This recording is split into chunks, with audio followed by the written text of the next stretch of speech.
ইণ্ডিয়াৰ ওপৰত এটেক হৈ আছে আজি হৈ আছে কালি হৈছিল আৰু আহিবলগীয়া দিনতো হৈ থাকিব এই এটেক মিসাইল বোম আৰু গুলিয়েদি নহয় হৈ আছে ইন্টাৰনেটৰ ডাক পৃথিৱীৰ পৰা ইয়াৰ দ্বাৰা আমাৰ দেশৰ সিকিউৰিটিবোৰৰ বাবে বহুত বিপদ কথা পাতিবলৈ গৈ আছো সাইবাৰ সিকিউৰিটি আমাৰ ডাঙৰ বেংক হস্পিটেল ইছৰো নিউক্লিয়াৰ মিসাইলকো সাইবাৰ এটেক হৈ আছে কিন্তু আমাৰ এই টপিকটোৰ ওপৰত মিডিয়া ডিসকাশন কেতিয়াও নহয় এই টপিকটো আপোনাৰ পৰা লুকুৱাই ৰখা হয় কিন্তু আজি আমি আপোনালোকক ৰিপৰ্ট কৰিম আৰু আপোনালোকক জনাব বিচাৰিছো যে ইণ্ডিয়ান সাইবাৰ সিকিউৰিটি কি হয়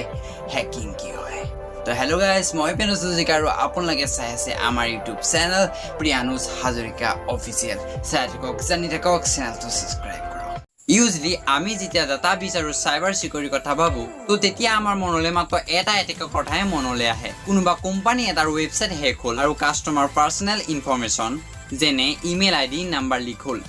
কিন্তু ভাৰতৰ সাইবাৰ সিকিউৰিটি এটেক ইয়াতকৈ বহুত ডাঙৰ হয় আজি আমি জানিম যে আমাৰ নাকৰ তলে দিয়ে ভাৰতবৰ্ষৰ ইম্পৰ্টেন্ট ইনফ্ৰাষ্ট্ৰাকচাৰত এটেক কৰে এটেক কেনেকুৱা ধৰণৰ হয় আৰু ইয়াৰ পৰা সেফ হ'বলৈ চৰকাৰ আৰু আমি কি কৰিব পাৰিম চেপ্টাৰ 1 ইন্টাৰনেট এছ ৱেপন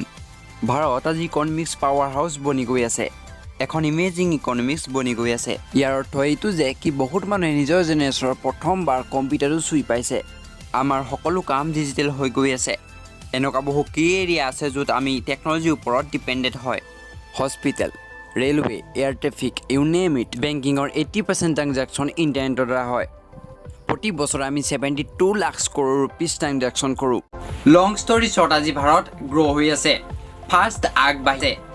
আৰু ফাষ্ট আগবাঢ়ি গ'লে হেতু মাত্ৰ তলৈ যোৱা চান্স থাকে when you come to cyber crime 2022 ভাৰতৰ বাবে আটাইতকৈ ভয়ানক বছৰ হৈ গৈছিল কিয়নো হেকাৰ সাইবাৰ টেৰৰিষ্টবোৰে ভাৰতৰ এছেম্বলি এৰিয়াত এটেক কৰিছিল এলএম হস্পিটেলত 4টা সাৰ্ভাৰত নৱেম্বৰ 2022 চাইনিজ হেকাৰে এটেক কৰিছিল এইটো এটা ৰেনছমৱেৰ এটেক হয় এই চাইনিজ হেকাৰবোৰে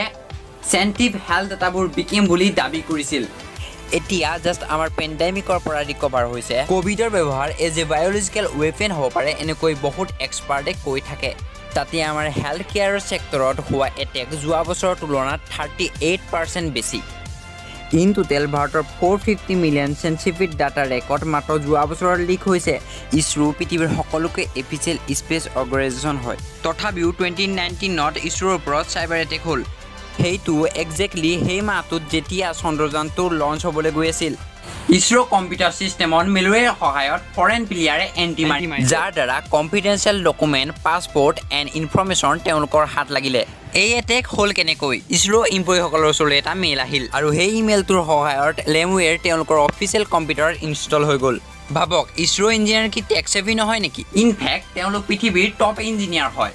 যদি তেওঁলোককে হেকাৰে নেৰিলে তো যোনসকল টেকৰ পৃথিৱীত নতুন হয় তো তেওঁলোকৰ কি হ'ব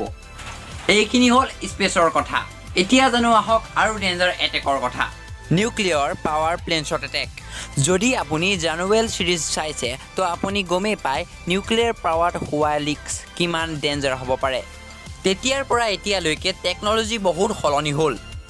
কিন্তু তেতিয়াও নিউক্লিয়াৰ পাৱাৰৰ লগত অলমষ্ট সেফটিৰ প্ৰয়োজন আছে ভাৰতত 22 অপাৰেশ্যনেল নিউক্লিয়াৰ ৰিয়েক্টৰ আছে যোনে ইন টোটেল 6.8 গিগাৱাট পাৱাৰ বনায় কুণ্ডাম নিউক্লিয়াৰ পাৱাৰ প্লেণ্ট তামিলনাডুত লোকেটেড হয় ইয়াৰ 2022 সাইবাৰ এটেক হ'ল আৰু ই 6 মাহলৈ ডিটেক্টো নহয় থিংক এবাউট ইট এইটো কিমান ভয়ানক হ'ব পাৰে নাম্বাৰ 2 সাইবাৰ এটেক কেনেকৈ হয় বলক এতিয়া আমি বুজো সাইবাৰ এটেকৰ বেলেগ প্ৰণালী কি হয় হেকাৰ দিনক দিনে স্মাৰ্ট হৈ গৈ আছে আৰু বেলেগ টেকনিক ব্যৱহাৰ কৰি আছে কিন্তু আমাৰ সকলো সাইবাৰ এটেকবোৰত 5টা ফ্লড কেটেগৰীত ভাগ কৰিছে hacking malware attack social engineering phishing DDoS হ্যাকিঙত কম্পিউটাৰ সিস্টেমত আলাৰ্টাৰ ইনজেকশ্যন হেকাৰে পায় ভেলুৱেবল ইনফৰমেশ্যন চুৰি বা লিক হ'ব পাৰে সেকেন্ড হয় মেলৱেৰ এটেক মেলৱে এনেকুৱা এটা ছফ্টৱেৰ হয় যদি এবাৰ আপোনাৰ সিস্টেমত ইনষ্টল হৈ গ'লে সেই সিস্টেমৰ আলাৰ্টাৰ এক্সেছ হি পাই যায় ইয়াৰ ভিতৰত আটাইতকৈ ডেঞ্জাৰ হয় ৰেনছমৱেৰ মানে ডিজিটেল কিডনেপিং যেনেকৈ কিডনেপাৰে পইচা বিচাৰে আৰু তাৰ পাছতে কিডনেপ কৰা ল'ৰাটোক ৰিলিজ দিয়ে তেনেকৈ ৰেনছমৱেৰ এটেকেও এটা ডেঞ্জাৰ ছফ্টৱেৰ আপোনাৰ প্ৰাইভেট ফটো নতুবা যিকোনো ডাটা লিক কৰাৰ ভাবুকি দিয়ে এনেকুৱা ৰেনছমৱেৰ এটেক বা স্কেম আমেৰিকাত বহুত ফেমাছ হয় য'ত কল চেণ্টাৰৰ দ্বাৰা আপোনাক এটা এক্সপেনচিভ ছফ্টৱেৰ কিনোৱা হয় ইছৰোৰ যোনটো এটেক হৈছিলে সেইটো ঠিক এনেকুৱা আছিল ইছৰো সাইণ্টিষ্টসকলক এটা অফিচিয়েল আইডিৰ পৰা ইমেইল আহিল আৰু ইমেইলত এটা ফাইল আছিল আৰু সেইটো ডাউনলোড কৰাত মেইলৱে তেওঁলোকৰ ছিষ্টেমত সোমাই গ'ল ছ'চিয়েল ইঞ্জিনিয়াৰিং মানে ইম'চনেল ব্লেকমেইল সাইকোলজিকেল মেনিপুলেশ্যন যোনটো আজি ছ'চিয়েল মিডিয়া ছাইটত বহুত কমন হয় ছ'চিয়েল ইঞ্জিনিয়াৰিঙত আৰু এটা টেকনিক ইউজ হয় যাক বেটিং বুলি কোৱা হয় যেনেকৈ চিকাৰ কৰা সময়ত এটা চিকাৰী এটা পিঞ্জৰাত এটা খানা ৰাখে আৰু চিকাৰ ৰখাত পিঞ্জৰা বন্ধ হয় ইয়াতো ঠিক তেনেকুৱাই হয় আমাৰ এই আজি ভিডিঅ'টো স্পেচিয়েলভাৱে বনোৱা হৈছে ইণ্ডিপেণ্ডেন্স ডেৰ কাৰণে কিন্তু আমাৰ কিছুমান পাৰ্চনেল ইছ্যুৰ বাবে ভিডিঅ'টো কমপ্লিট কৰিব নোৱাৰা হ'ল এই ভিডিঅ'টো 10 to 12 মিনিটৰ ভিডিঅ' কিন্তু আজি আমি চেষ্টা কৰিছিলোঁ যে আপোনালোকক 1-2কে পাৰ্ট কৰি দিম এইটো